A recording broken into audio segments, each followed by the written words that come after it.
ओम शांति। 15/9/2025।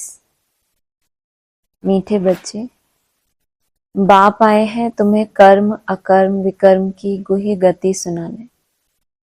जब आत्मा और शरीर दोनों पवित्र हैं तो कर्म अकर्म होते हैं, पतित होने से विकर्म होते हैं। प्रश्न है, आत्मा पर कट चढ़ने का कारण क्या है? कट चढ़ी हुई है तो उसकी निशानी क्या होगी? उत्तर, कट चढ़ने का कारण है विकार। पतित बनने से ही कट चढ़ती है। अगर अभी तक कट चढ़ी हुई है तो उन्हें पुरानी दुनिया की कशिश होती रहेगी, बुद्धि क्रिमिनल तरफ जाती रहेगी, याद में नहीं रह सकेंगे। ओम शांति। बच्चे इसका अर्थ तो समझ गए हैं। ओम शांति कहने से ही यह निश्चय हो जाता है कि हम आत्माएं यहाँ की रहवासी नहीं हैं। हम तो शांति धाम की रहवासी हैं। हमारा स्वधर्म शांत है। जब घर में रहते हैं फिर यहाँ आकर पाठ बजाते हैं, क्योंकि शरीर के साथ कर्म करना पड़ता है। कर्म होता है एक अच्छा दूसरा बुरा। कर्म बुरा होता है रावण राज्य में। रावण राज्य में सबके कर्म विकर्म बन गए। एक भी मनुष्य नहीं जिससे विकर्म ना होता हो। मनुष्य तो समझते हैं साधु सन्यासी आदि से विकर्म नहीं हो सकता, क्योंकि वह पवित्र रहते हैं, सन्यास किया हुआ है। वास्तव में पवित्र किसको कहा जाता है यह बिल्कुल नहीं जानते। किनको कह देते हैं विकर्म? एक भी मनुष्य नहीं है जिनसे विकर्म ना होता हो। मनुष्य किनके लिए समझते हैं? जो साधु हैं, साधना करते हैं, और दूसरा न्यास किया हुआ है, मतलब त्याग किया हुआ है, उनके लिए क्या समझते हैं? इनसे विकर्म नहीं हो सकता क्योंकि त्याग दिया। लेकिन बाबा क्या कह रहे हैं? वास्तव में पवित्र किसको कहा जाता है यह बिल्कुल नहीं जानते। कहते भी हैं हम पतित हैं। पतित पावन को बुलाते हैं। जब तक वह न आए तब तक दुनिया पावन बन नहीं सकती। यहाँ यह पतित पुरानी दुनिया है, इसलिए पावन दुनिया को याद करते हैं। पावन दुनिया में जब जाएंगे तो पतित दुनिया को याद नहीं करेंगे। वह दुनिया ही अलग है। हर एक चीज नई फिर पुरानी होती है ना। नई दुनिया में एक भी पतित हो ना सके। पतित किसको बताया? पुरानी दुनिया याद आती रहे तो क्या है? अभी पुरानी दुनिया का है। पुरानी दुनिया में हो, नई दुनिया को याद करते हो। जब उस दुनिया में होंगे तो इस दुनिया को बिल्कुल भी याद नहीं करेंगे, तो इसका मतलब वहां कैसे हो गए? पावन बन गए।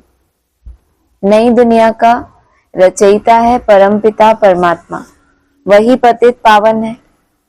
उनकी रचना भी जरूर पावन होनी चाहिए। पतित सो पावन, पावन सो पतित। यह बातें दुनिया में किसकी बुद्धि में बैठ ना सके। कल्प कल्प बाप ही आकर समझाते हैं। तुम बच्चों में भी कई निश्चय बुद्धि होकर फिर संशय बुद्धि हो जाते हैं। माया एकदम हप कर लेती है। तुम महारथी हो ना। महारथियों को ही भाषण पर बुलाते हैं। महाराजाओं को भी समझाना है। तुम ही पहले पावन पूज्य थे, अभी तो यह है ही पतित दुनिया। पावन दुनिया में भारतवासी ही थे।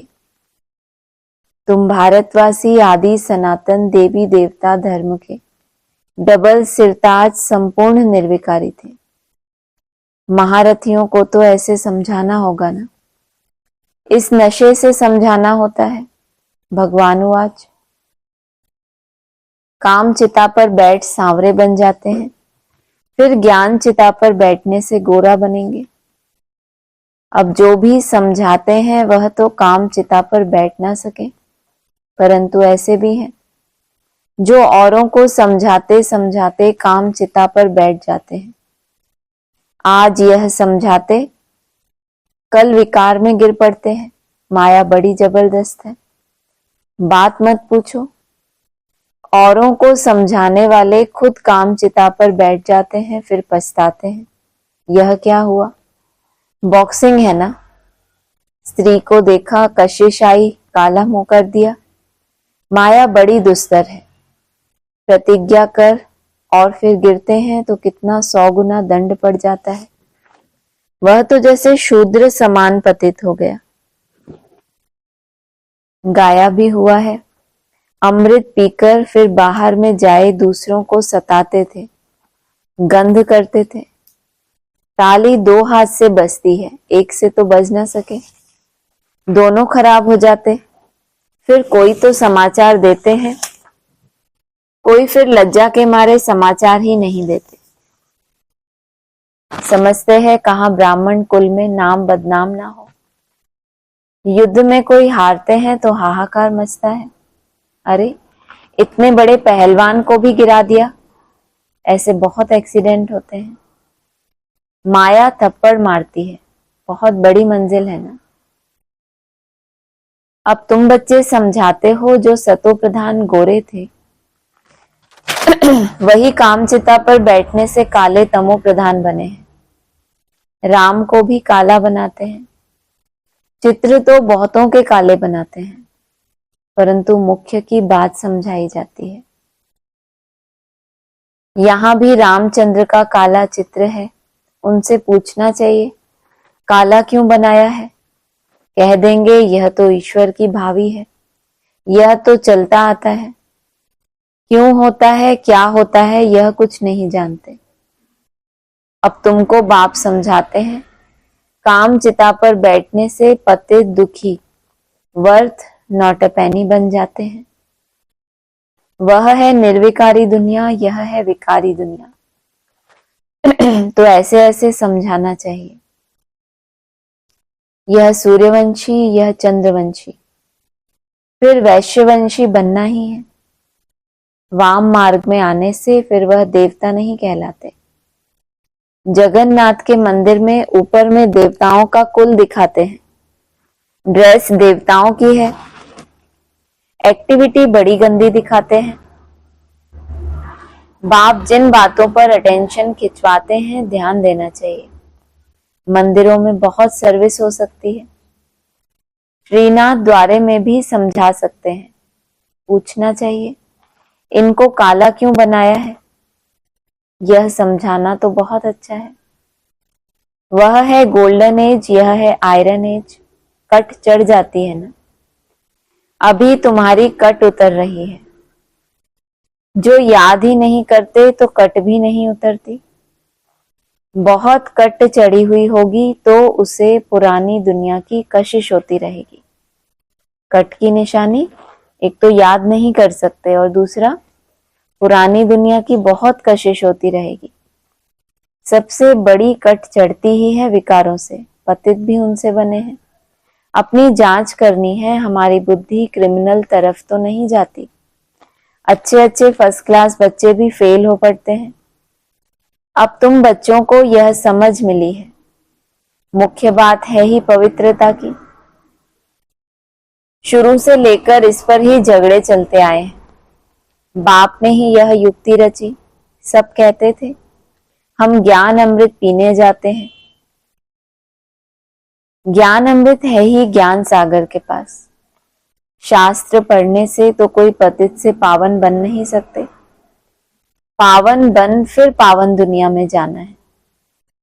ऐसे नहीं उस दुनिया में जाएंगे तो हम भी क्या हो जाएंगे संग के रंग से पावन। पहले पावन बनना है फिर उस दुनिया में जाना है। यहाँ पावन बन फिर कहाँ जाएंगे। लोग समझते हैं फलाने ने मोक्ष पाया, उनको क्या पता। अगर मोक्ष को पा लिया फिर तो उनका क्रियाक्रम आदि भी नहीं कर सकते।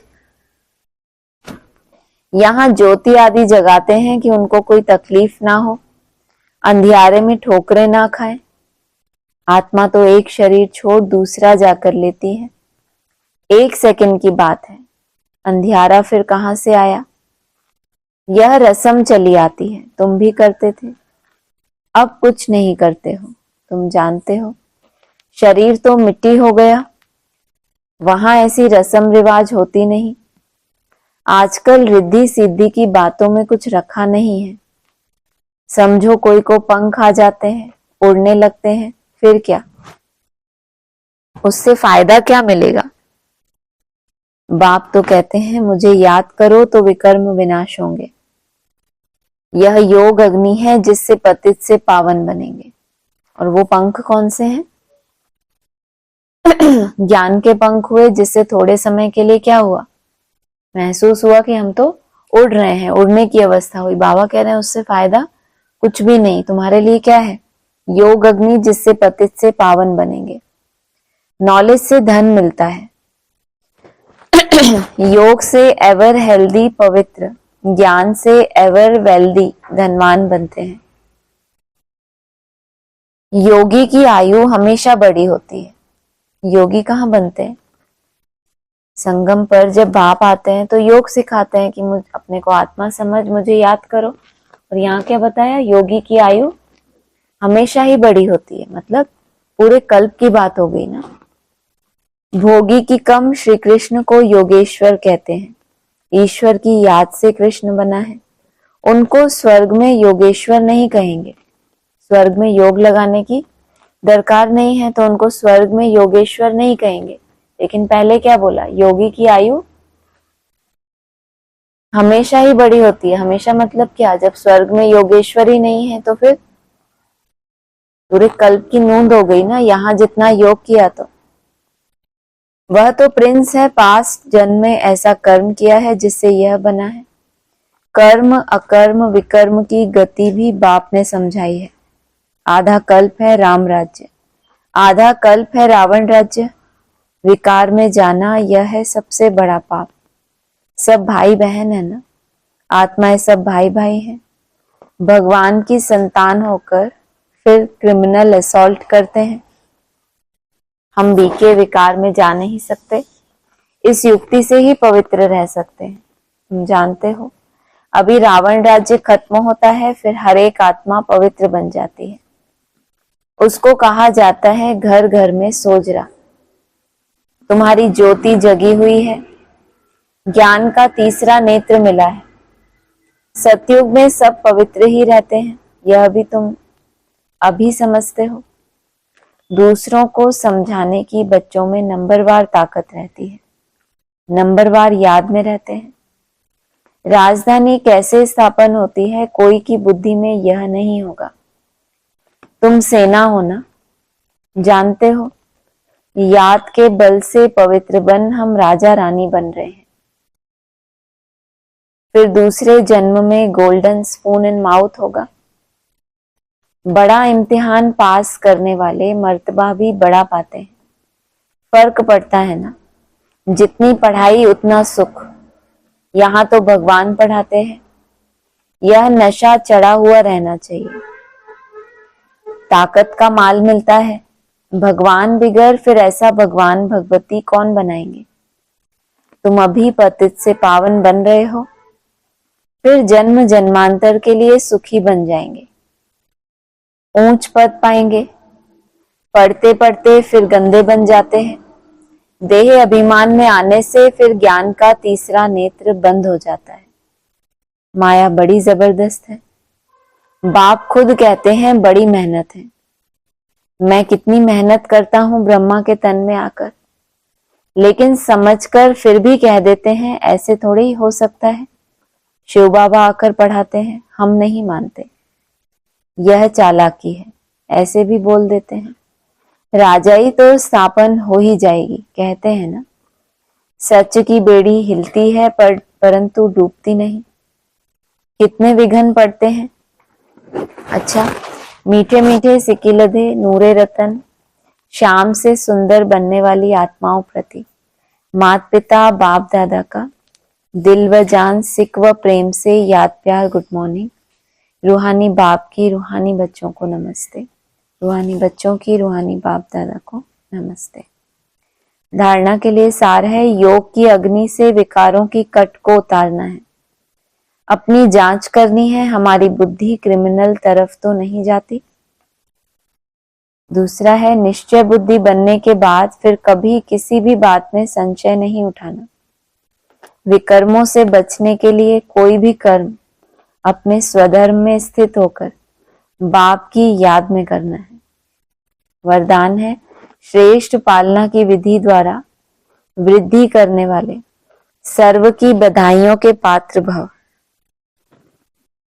संगम युग बधाइयों से ही वृद्धि पाने का युग है। बाप की, परिवार की बधाइयों से ही आप बच्चे पल रहे हो, बधाइयों से ही नाचते गाते पलते उड़ते जा रहे हो। यह पालना भी वंडरफुल है। तो आप बच्चे भी बड़ी दिल से, रहम की भावना से दाता बनकर हर घड़ी एक दो को बहुत अच्छा कह बधाइयां देते रहो।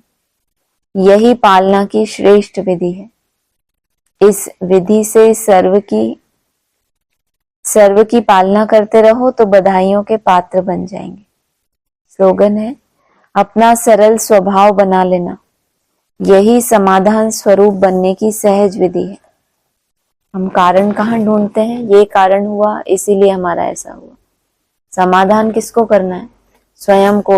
उसके लिए कैसा स्वभाव चाहिए? सरल स्वभाव। माना सरल स्वभाव की निशानी क्या? बहुत ज्यादा संकल्पों में उलझने वाला नहीं। कोई भी परिस्थिति आई उसका कारण किसको मानने वाला? स्वयं को। सरल स्वभाव। मातेश्वरी जी के महावाक्य हैं, पुरुषार्थ और प्रारब्ध का बना हुआ अनादि ड्रामा। पुरुषार्थ और प्रारब्ध दो चीजें हैं। पुरुषार्थ से प्रारब्ध बनती है। यह अनादि सृष्टि का चक्र फिरता रहता है। जो आदि सनातन भारतवासी पूज्य थे वही फिर पुजारी बने, फिर वही पुजारी पुरुषार्थ कर पूज्य बनेंगे। यह उतरना चढ़ना अनादि ड्रामा का खेल बना हुआ है। जिज्ञासु ने पूछा, मातेश्वरी मेरा भी यह प्रश्न उठता है कि जब यह ड्रामा ऐसा बना हुआ है तो फिर अगर ऊपर चढ़ना होगा तो आपे ही चढ़ेंगे, फिर पुरुषार्थ करने का फायदा ही क्या हुआ? जो करेंगे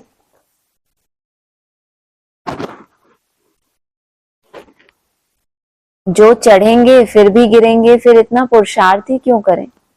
मातेश्वरी आपका कहना है यह ड्रामा हूबहू रिपीट होता है, तो क्या ऑलमाइटी परमात्मा सदा ऐसे खेल को देख खुद थकता नहीं है? जैसे 4 ऋतुओं में सर्दी गर्मी आदि का फर्क रहता है, तो क्या इस खेल में फर्क नहीं पड़ेगा? मातेश्वरी जी ने कहा, बस यही तो खूबी है इस ड्रामा की, हूबहू रिपीट होता है। और इस ड्रामा में और भी खूबी है, जो रिपीट होते हुए भी नित्य नया लगता है। क्यों ऐसा?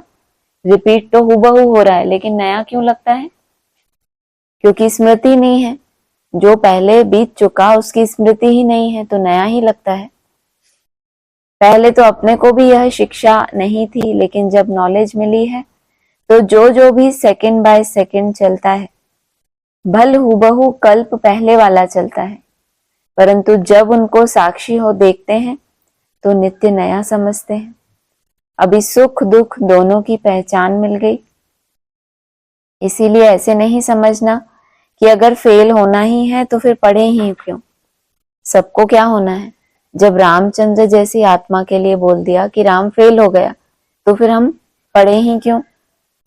नहीं, फिर तो ऐसे भी समझे, अगर खाना मिलना होगा तो आपे ही मिलेगा, फिर इतनी मेहनत कर कमाते ही क्यों हो? वैसे हम भी देख रहे हैं, अब चढ़ती कला का समय आया है, वही देवता घराना स्थापन हो रहा है, तो क्यों ना अभी ही वो सुख ले लें। जैसे देखो, अभी कोई जज बनना चाहता है तो जब पुरुषार्थ करेगा तब उस डिग्री को हासिल करेगा ना। अगर उसमें फेल हो गया तो मेहनत ही बर्बाद हो जाती है। परंतु इस अविनाशी ज्ञान में फिर ऐसा नहीं होता। क्या जितना किया है उतना जमा तो हो ही जाता है, ड्रामा कहकर बैठ नहीं सकते। जरा भी इस अविनाशी ज्ञान का विनाश नहीं होता। शरीर भी अगर छूट जाए, क्या बोला, तुम यहाँ पावन बन रहे हो, अगले जन्म में गोल्डन स्पून इन माउथ होगा। मतलब बच्चों को ही खिलाते हैं ना चम्मच से, तो क्या हुआ, अगला जन्म लेते से ही तुम्हारे क्या होगा, मुख में गोल्डन स्पून, मतलब सोने के चम्मच से तुम ग्रहण करेंगे। क्या याद का जो भोजन है ज्ञान तो जल है, याद का जो भोजन है उसके लिए तुम्हें कैसा मिलेगा पात्र? सोने का पात्र मिलेगा। तो इस ज्ञान का जरा भी, इस अविनाशी ज्ञान का विनाश नहीं होता। करके इतना पुरुषार्थ ना कर दैवी रॉयल घराने में भी ना आए, में ना भी आए, परंतु अगर कम पुरुषार्थ किया तो भी उस सत्युगी दैवी प्रजा में आ सकते हैं। परंतु पुरुषार्थ करना अवश्य है, क्योंकि पुरुषार्थ से ही प्रारब्ध बनेगी। बलिहारी पुरुषार्थ की ही गाई हुई है। यह ईश्वरीय नॉलेज सर्व मनुष्यात्माओं के लिए है। पहले पहले तो अपने को एक मुख्य पॉइंट ख्याल में अवश्य रखनी है कि जब इस मनुष्य सृष्टि झाड़ का बीज रूप परमात्मा है, तो उस परमात्मा द्वारा जो नॉलेज प्राप्त हो रही है वो सब मनुष्यों के लिए जरूरी है। सभी धर्म वालों को यह नॉलेज लेने का अधिकार है। भल हर एक धर्म की नॉलेज अपनी अपनी है, हर एक का शास्त्र अपना अपना है, हर एक की मत अपनी अपनी है, लेकिन भगवान ने जो पढ़ाई उसको लेने का अधिकार सबको दिया। लेकिन अपने अपने संस्कारों के आधार से उस पढ़ाई में से किसी ने कोई पॉइंट उठाई, जैसे बोला ना, जो दूसरे धर्म का होगा तो ज्ञान की एक बात को मानेगा और दूसरी को छोड़ देगा, पूरे ज्ञान को धारण नहीं करेगा। तो अपने अपने धर्म अनुसार, अपनी अपनी मत अनुसार धारण करते हैं। हर एक का शास्त्र अपना, मत अपनी, संस्कार अपना है, लेकिन यह नॉलेज सबके लिए है। भले वो इस ज्ञान को ना भी उठा सके, हमारे घराने में ना भी आए, परंतु सबका पिता होने के कारण उनसे योग लगाने से फिर भी पवित्र अवश्य बनेंगे। ज्ञान आधार नहीं बना, फिर भी प्योरिटी धारण हुई जिस भी कैटेगरी की। आधार क्या बना? योग बल। इस पवित्रता के कारण अपने ही सेक्शन में पद अवश्य पाएंगे, क्योंकि योग को तो सभी मनुष्य मानते हैं। बहुत मनुष्य ऐसे कहते हैं हमें भी मुक्ति चाहिए, मगर सजाओं से छूट मुक्ति होने की शक्ति भी इस योग द्वारा मिल सकती है। अच्छा, ओम शांति। अव्यक्त इशारे हैं आप बच्चों के पास पवित्रता की जो महान शक्ति है।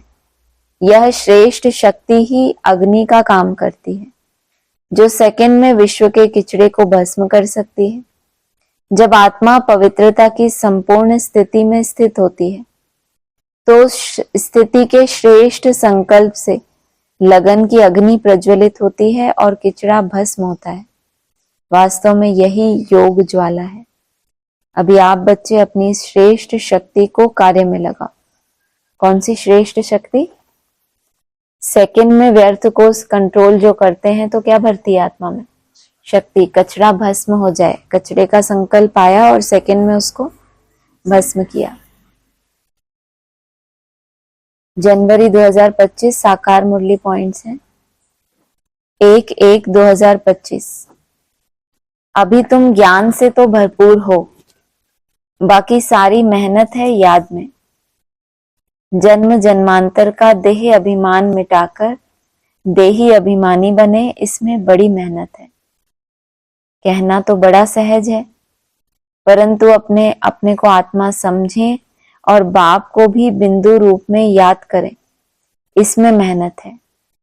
बाप कहते हैं मैं जो हूं जैसा हूं, ऐसा कोई मुश्किल याद कर सकते हैं। जैसे बाप वैसे बच्चे होते हैं ना। अपने को जाना तो बाप को भी जान जाएंगे। पहले तो बोला आत्मा समझ, बाप को भी बिंदु रूप में याद करो, लेकिन जितना जितना अपने को जानेंगे उतना ही बाप को जानेंगे। जितना जितना जानेंगे, समझ आती जाएगी, फिर क्या कर सकेंगे?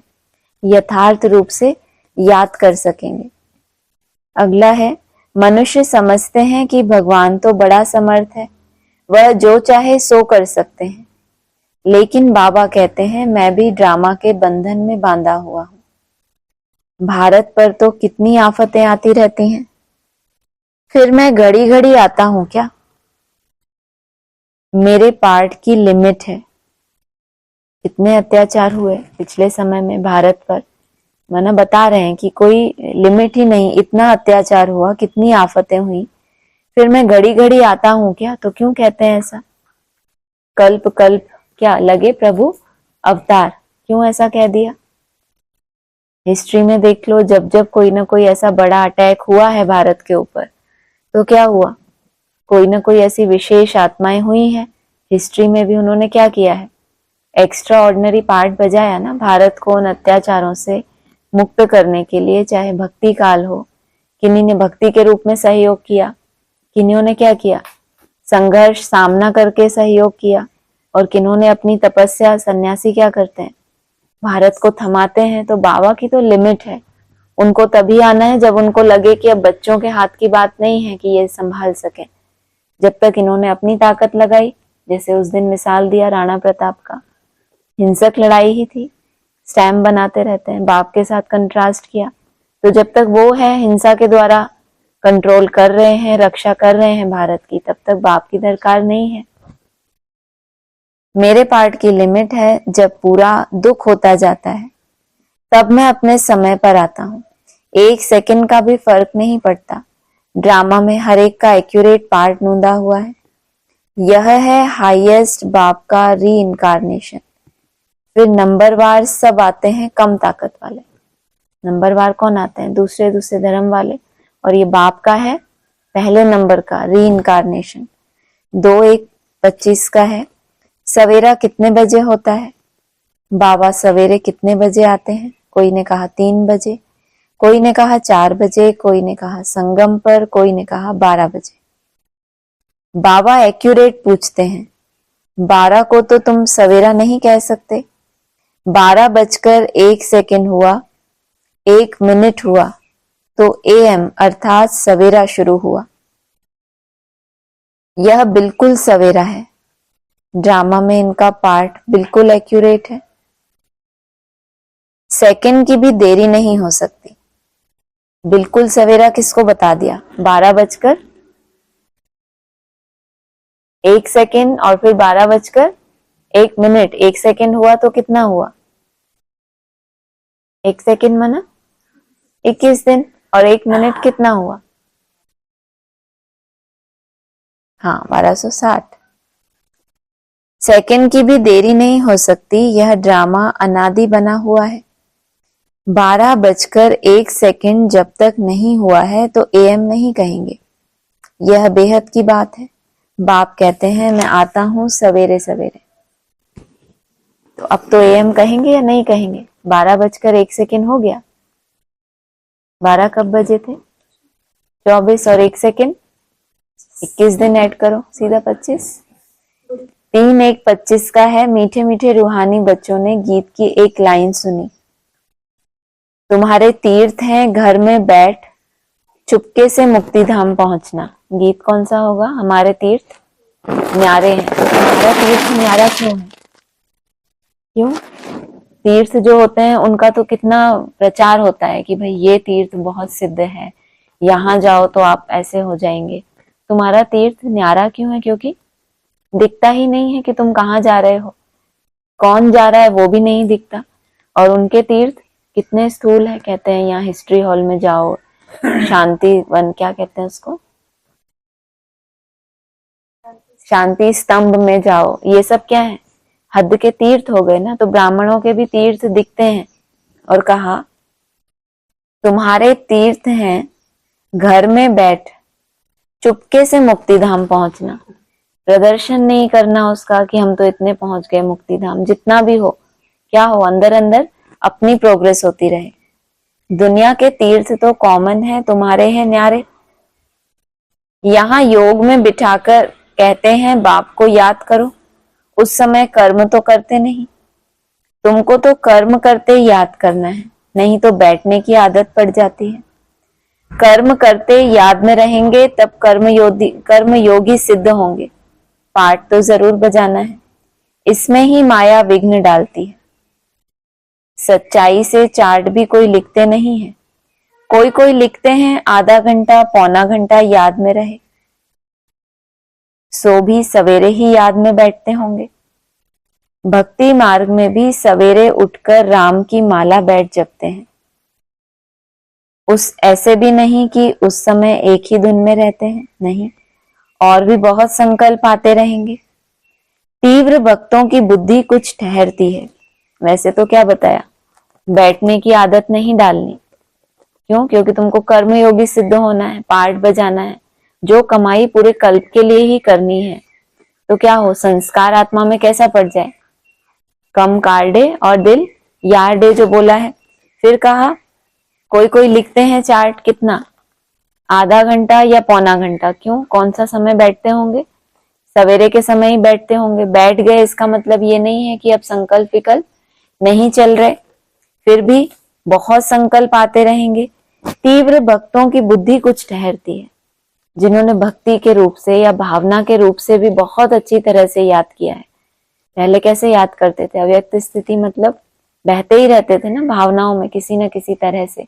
वहां भी जिन्होंने बहुत तीव्रता से वो मेहनत की है, उनकी बुद्धि जब ठहरने का समय आएगा कि अब स्टॉप, कुछ ना कुछ उन भक्तों की बुद्धि ठहरती है।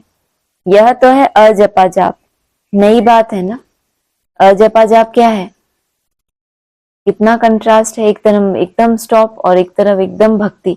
और बाबा ने क्या बताया था उस दिन, याद माना अजपा जाप, माना ये भक्ति की स्टेज है, पहली स्टेज। लेकिन अगर इसमें भी क्या हो गया, तीव्र वेगी हो गया, तो फिर रिजल्ट क्या बताइए यहाँ पे, तीव्र भक्तों की बुद्धि फिर क्या होगी, धीरे धीरे ठहरने लगेगी। अगला है इसी मुरली का, ऊंचते ऊंच भगवान की, ऊंचते ऊंच है भगवान की श्रीमत, इन लक्ष्मी नारायण के चित्र को तुम्हारे सिवाय कोई समझ ना सके।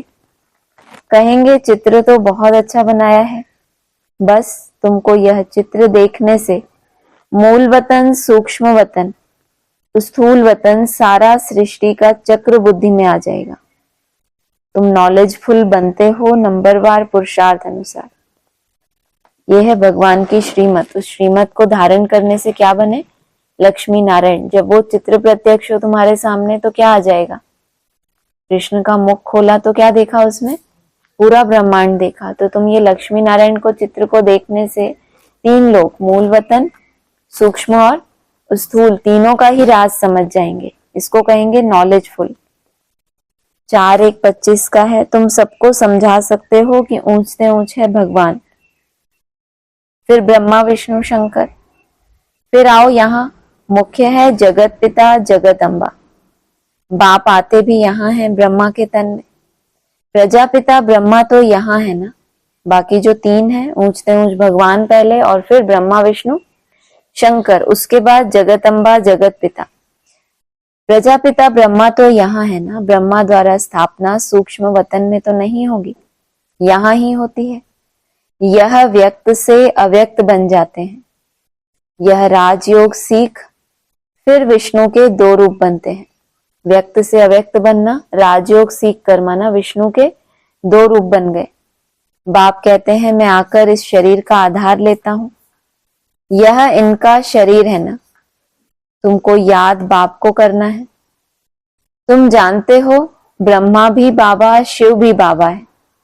विष्णु और शंकर को बाबा नहीं कहेंगे, उनको क्या कहते हैं दुनिया में, दुनिया में क्या कहते हैं, विष्णु और शंकर को भगवान, प्रभु, और बाबा अक्षर दब जाता है। विष्णु और शंकर को देवता रूप दिखाया ना, चमत्कारी स्वरूप जो हो, स्वयंभू कह देते हैं उनको। तो उन जिनके द्वारा चमत्कार होंगे तो क्या कहेंगे, ऊंचा कर दिया। संबंध नहीं है, विष्णु या शंकर को बाबा नहीं कहेंगे।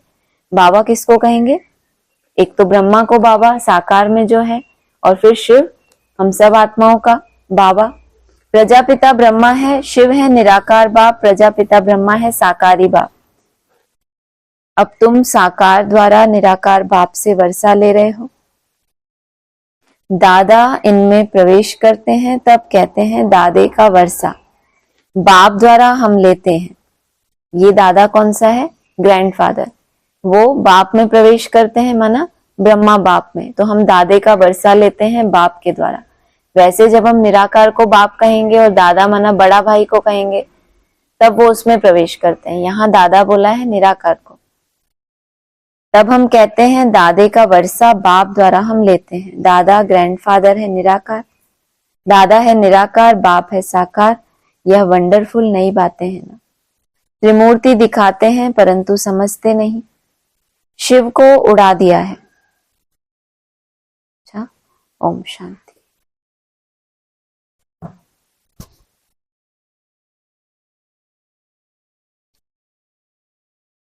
किसी को बोलना है ऑनलाइन कुछ?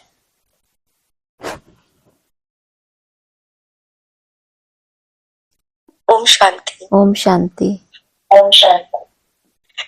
ये लास्ट वाला पॉइंट आप एक बार फिर से पढ़ेंगे? हाँ जी। हाँ जी।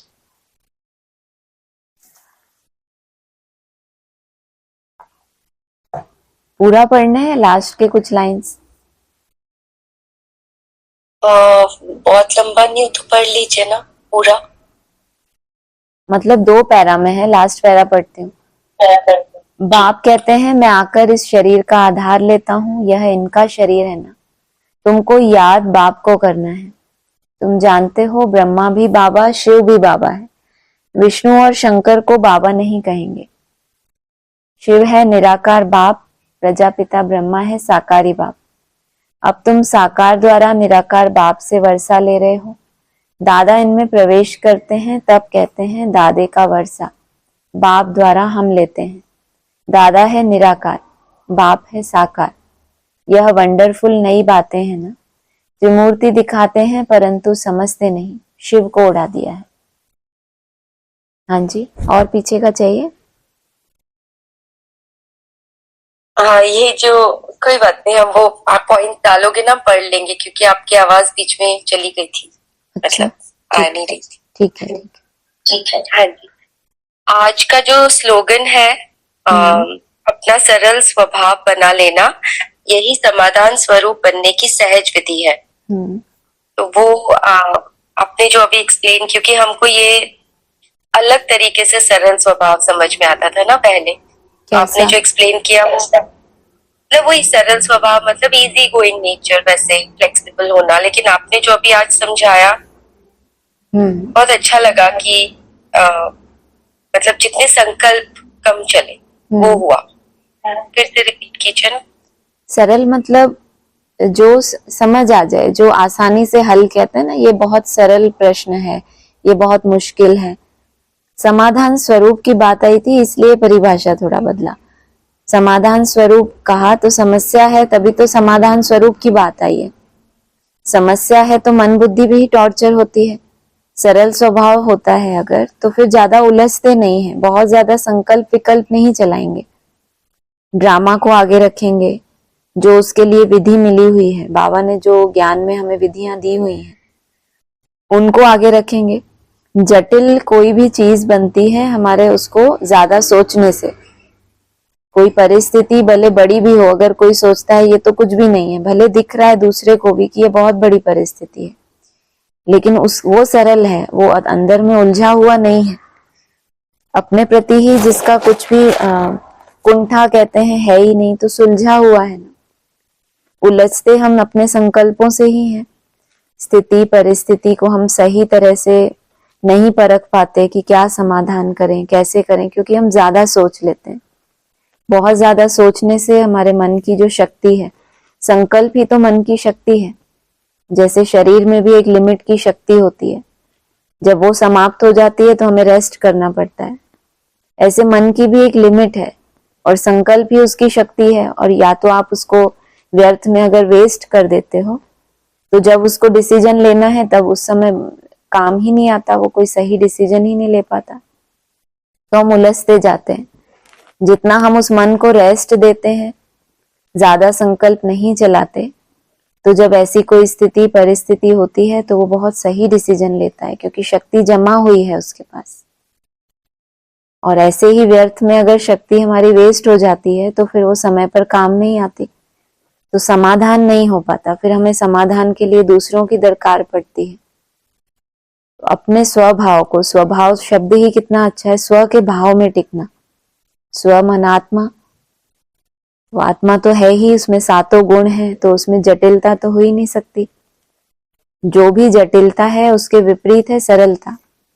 सरलता को इजी भी कहते हैं बाबा, इजीली मोल्ड हो जाने वाला, जब जैसी परिस्थिति है उसमें झुकने वाला। कोई भी किसी के साथ संस्कार मैच नहीं हो रहे, कोई खिटपिट हुई, तो जो सरल स्वभाव वाला होता है वो उसमें पहले झुकता है। उसके अंदर में ये जटिलता नहीं है कि नहीं ये कारण ये है इस परिस्थिति का, तो समाधान ये करे। वो खुद सरल है तो जल्दी समाधान कर लेता है। हाँ जी। हाँ जी, बहुत सुंदर। इसीलिए जो झुकता है उसको ही कहा ना कि उसमें ज्यादा शक्ति हुई। हमारे हिसाब से देखें, अगर दुनियावी हिसाब से तो झुकने वाले को कहा जाता है अरे इसमें पावर नहीं है सामना करने की, लेकिन बाबा कहते हैं यहाँ पर झुकना, यहाँ पर फलदार वृक्ष है तो ही झुकेगा। जरूर उसको ऐसा कुछ मिला है कि ये छोटे मोटे अपमान उसको कोई बहुत बड़े नहीं लगते। जो खाली होते हैं अंदर से उनको मान चाहिए, वो अपमान सहन नहीं कर सकते। लेकिन जो अंदर से भरपूर है उसको लग रहा है मैं अंदर से जो संकल्पों की शक्ति है वो भरपूर है मेरे पास, तो दूसरे को संतुष्ट करने के लिए अगर झुक भी गया तो उससे भी ऊंची चीज तो उसके पास है ना। तो छोटे मोटे त्याग, ये छोटा त्याग है उसके लिए। जो अपने स्वभाव संस्कारों के, अपने अहंकार के वश में है उसके लिए तो बहुत मुश्किल है झुकना, क्योंकि यही तो चीज है उसके पास, यही शक्ति है अहंकार उसका, कि वो कभी झुकता नहीं है। उसके हिसाब से यही शक्ति है उसके पास सामना करने की। लेकिन बाबा ने कहा है यहाँ संगम पर सहन करना है तो मरना, मरने जैसा ही लगता है, लेकिन वो बाप की गोद में जीने जैसा है। माना उतना जल्दी आप बाप की गोद में ट्रांसफर होंगे जितना यहाँ सहन करेंगे और मरेंगे। हाँ जी, हाँ जी, हाँ जी। और आज बाबा ने कहा कि जब आत्मा और शरीर दोनों पवित्र है तो कर्म अकर्म होते हैं। बिल्कुल। और हमें यही समझाया गया था ना कि सतयुग में कर्म कर्म होंगे, और अभी तो हमारे कर्म विकर्म और ये सब हो रहा है बिकॉज शरीर में है। तो ये जो अभी हमारा जो नया ज्ञान है, जो हम इस शरीर से ही आगे जाएंगे, तो ये फिर ऑटोमेटिकली कर्म अकर्म बनते जाएंगे जैसे जैसे शरीर पवित्र होते जाएगा। पहले है आत्मा की पवित्रता। कर्म हमारे अकर्म होते हैं जब आत्मिक स्थिति में होते हैं। जब शरीर भी पवित्र बन जाएगा तो वो खींचेगा नहीं। माना ये जो तामसी तत्व हैं वो पवित्र आत्मा को अपनी तरफ नहीं खींचेंगे। फिर ये कहा है कि जब ये भी एक लेवल की कर्मातीत अवस्था है, फिर उससे भी ऊपर है कि जब आत्मा सतो प्रधान बनेगी तो पहले पहले अपने शरीर को सतो प्रधान बनाती है। शरीर भी पवित्र बन गया अर्थात निरोगी बन गया, तो जो भी कर्म होंगे अब अकर्म होंगे। अकर्म माना जिनका कोई हिसाब किताब बनता ही नहीं है। आत्मा पवित्र बन गई लेकिन शरीर में है, शरीर अपने तरह से तमो प्रधान है, उसमें उसके तत्व आपको कुछ ना कुछ अगर प्रभावित भी कर रहे हैं, लेकिन संपूर्णता नहीं कहेंगे। आत्मा पवित्र बनी ये बहुत ऊंची स्टेज है, लेकिन फिर उसको अपने सतो प्रधानता से, बुद्धि से शरीर को भी सतो प्रधान बनाना है, तब कहेंगे संपूर्ण देवता। अब इनसे जो भी कर्म होंगे वो अकर्म ही होंगे। अब जिसका शरीर सतो प्रधान नहीं है और उसमें कोई खिटपिट है तो उसको कुछ ना कुछ तो उसका प्रभाव आएगा उसके ऊपर। तो ये नहीं कहेंगे कि कर्म अकर्म हो गया, जो भी शरीर के प्रति उसको कर्म करना पड़ेगा उसका कुछ ना कुछ लेप छेप तो आएगा। लेकिन जब शरीर भी सतो प्रधान बन जाए तो कर्म टोटली अकर्म हो जाता है, माना कोई हिसाब किताब बनता ही नहीं है। हाँ जी, हाँ जी। बीमारी में तो बहुत ही ज्यादा प्रभाव आ जाता है। और तो किसमें प्रभाव आएगा, एक ही तो है उसके पास। प्रकृति के पास अपनी ताकत है, प्रकृति के पास तत्वों की ताकत है। वो तत्वों को, अभी दुनिया में नेचुरल कैलेमिटीज होती हैं तो कितना हाहाकार मच जाता है कोई ऐसा जो प्रभावित ना होता हो? देखने मात्र से ही रूह कांप जाती है। तो जो जिन्होंने फेस किया है उस प्राकृतिक प्रकोप को, तो सोचिए। इसलिए कहा है विनाश देखना मासी का घर नहीं है। अभी तो दूर से देख रहे हैं, टीवी में देख रहे हैं तो भी प्रभाव पड़ता है। जब खुद की ही प्रकृति छोटे मोटे कर्म भोग के रूप में आए, इसके लिए चाहिए आत्मा की बहुत सक्षमता चाहिए कि पहले तो वो तत्व जो प्रभावित कर रहे हैं वो प्रभाव ना डालें, फिर प्रभाव ना डालें उसके बाद उसको सतो प्रधान बना देना तो समय लगता है। इसलिए बाबा ने कहा है आत्मा के सतो प्रधान बनने के 4 आयाम, फिर शरीर के सतो प्रधान बनने के भी 4 आयाम है, तो टाइम तो लगता है। हाँ जी, हम अच्छा है दोनों को साथ साथ हमें समझ एक साथ मिल गई, साथ साथ लेकर चल रहे हैं। हाँ जी, हाँ जी, बहुत लंबी जर्नी है, बिल्कुल। बट फिर ब्लेस्ड वाली फीलिंग भी है कि लंबी आयु भी हम तो है ना। इतने, हाँ जी, हाँ जी, भाग्यशाली कितने हैं। हाँ जी, और ये अब मुझे वो जो एक था ना मातेश्वरी जी को जो पूछ रहे थे कि रिपीट होता है ड्रामा, तो अब समझ में आया कि ड्रामा जो हूबहू रिपीट होता है और फिर भी हमें नया लगता है, क्योंकि हमारी स्मृति याद नहीं रहता, हमको भूल जाते हैं। और फिर हमको ये लगता है ना कि बाबा साक्षी होकर कैसे देख सकते हैं सब कुछ, क्योंकि उनको भूलना क्या है कुछ। तभी तो वो भगवान है। हम अपने अपने लेवल पे रह के उनके बारे में सोचेंगे तो हमें थोड़ा अजीब लगेगा। वो तो ये कह रहे हैं कि हिस्ट्री में इतने अटैक हुए भारत के ऊपर, मैं आया क्या? तब भी आते रहे, जिनका पार्ट था समय समय पर ऐसे हीरो एक्टर्स आते रहे, उन्होंने सामना किया, कुछ न कुछ छुड़ाया, उनका पार्ट था। जब वो पार्टदारी भी तामसी हो जाए, जब वो भी ना संभाल पाए, फिर उसको आना पड़ता है। तो ये तो एक ही बार इनका आना है। उससे पहले जो इनकी सेना है, जिनको भेजा है इन्होंने परम धाम से कि जाके सृष्टि का संचालन करो, तो जब तक वो संचालन कर रहे हैं तो जो उनका भी ऊपर वाला है वो आराम करता है, देखता है साक्षी होके कैसा पार्ट प्ले कर रहे हैं। लेकिन जब वो भी हार जाते हैं, वो भी थक जाते हैं, तब फिर उनको आना पड़ता है। बाकी स्मृति का तो बताया कि अगर सतयुग में कृष्ण की आत्मा को स्मृति आ जाए कि मैं तो त्रेता में जाके नीचे गिर जाऊंगा, तो सारा नशा ही गोल हो जाएगा। इतनी मेहनत करके सतयुग का प्रिंस बने, उसका नशा ही गोल हो जाए तो फिर क्या मतलब। इसलिए स्मृति का जाना तो बहुत अच्छा है, हमें ड्रामा हमेशा ही नया लगता रहता है। हाँ जी, हाँ जी, फिर बाबा ऐसे भी कहते कि मैं कितनी मेहनत करता हूँ ब्रह्मा के तन में आकर, उनको क्या मेहनत करनी है। इतना बच्चों के लिए मेहनत करते हैं बाप, जो समझ देते हैं बच्चों को, सालों साल समझाते रहना एक ही पढ़ाई को, और बच्चों को 40, 44, 50 वर्ष लग जाएं, तो ये मेहनत नहीं हो गई।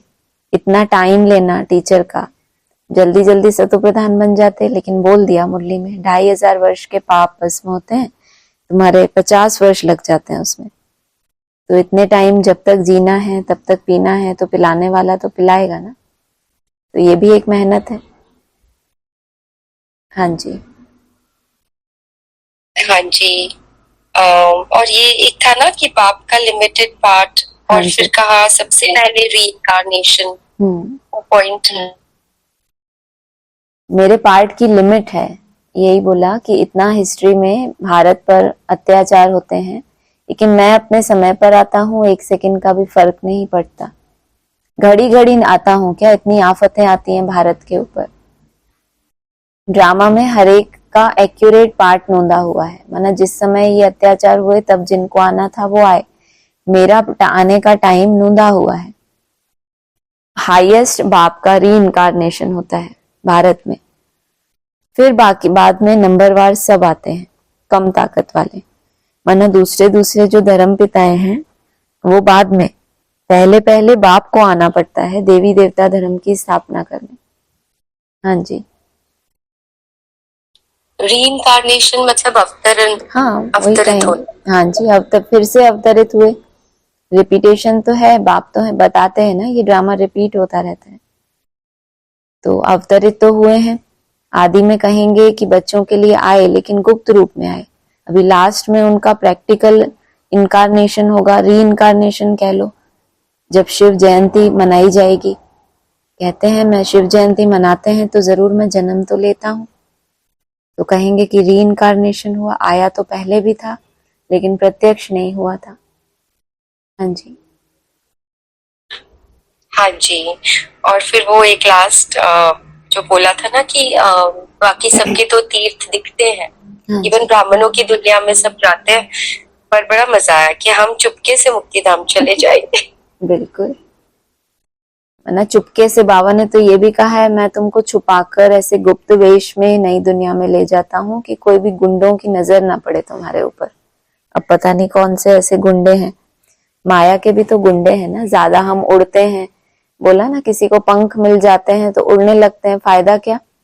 मान लो ये आप मुक्ति धाम में जाने की यात्रा कर रहे हो, कोई ज्यादा ऊंचा ऊंचा उड़े कि हम तो पहुंच गए, बस हमने तो टारगेट को पा लिया, रोज इतना होता है हमारा, रोज इतना, तो फिर नजर लग जाएगी ना माया की, तो उससे फायदा नहीं है। चुपके से आप जानो और बाप जाने। बाबा ने कहा था तुम बधाइयां खुद को ही दोगे पहले, दूसरा कोई तुमको बधाई नहीं दे सकता, क्योंकि उसको क्या पता तुमको क्या आनंद आ रहा है तो जो तुम कर रहे हो। ऐसा है। हाँ जी, हाँ जी, हो गया। ठीक ओम है। ओम शांति। शांति। ओम शांति। और किसी को बोलना है? हाँ जी दीदी, ओम शांति। ओम शांति। दीदी ये अब जो मतलब टॉपिक चल रहा था ना कि रिकार्वेशन, हाँ जी, मतलब अवतार बार बार मतलब बदलता है, कि ये मतलब एक ही आत्मा मतलब बार बार अवतार लेती है या ये आत्मा का भी पार्ट बदलता है? यहाँ पर बाप की बात आई, ऊंचते ऊंच बाप, हाईएस्ट बाप का री इनकारनेशन। बाकी सब धर्म पिताएं आते हैं अपने धर्मों की स्थापना करने, वो बाद में आएंगे, लेकिन जब कलयुग का अंत होता है तो बाप का अवतरण होता है, पहले पहले उनको आना है देवता धर्म की स्थापना के लिए। हाँ जी, हाँ जी दीदी, तो लेकिन बाबा कहते हैं ना कि बाप तो एक ही बार आते हैं, मतलब तो ये कलप की शूटिंग तो मतलब बार बार हो रही है जब ना, आए तो लेकिन प्रत्यक्ष नहीं हुए ना, कल्प कल्प कल्प के अंत में आता हूं, तो वो तो हो गया हद का। अभी ये जो कल्प चल रहे हैं, बेहद में जो चक्र घूम रहा है, सृष्टि चक्र, शूटिंग जो चल रही है कल्प की, उन कल्पों का भी जब अंत होगा तब लास्ट में बाप को आना तो है ना। अभी शिव जयंती प्रैक्टिकल कहाँ हुई है, तो कहेंगे री इनकारनेशन होगा। हाँ जी, हाँ जी दीदी, हाँ जी आया समझ में दीदी जी। और ये जो मतलब बार बार वो आ रहा है कि प्रकृति के मतलब भूकंप होंगे तो उनसे ज्यादा विनाश होगा, तो ये भी तो चैतन्य प्रकृति के जो भूकंप होंगे उसके ऊपर थोड़ा प्रकाश डालिए कि वो कैसे होंगे।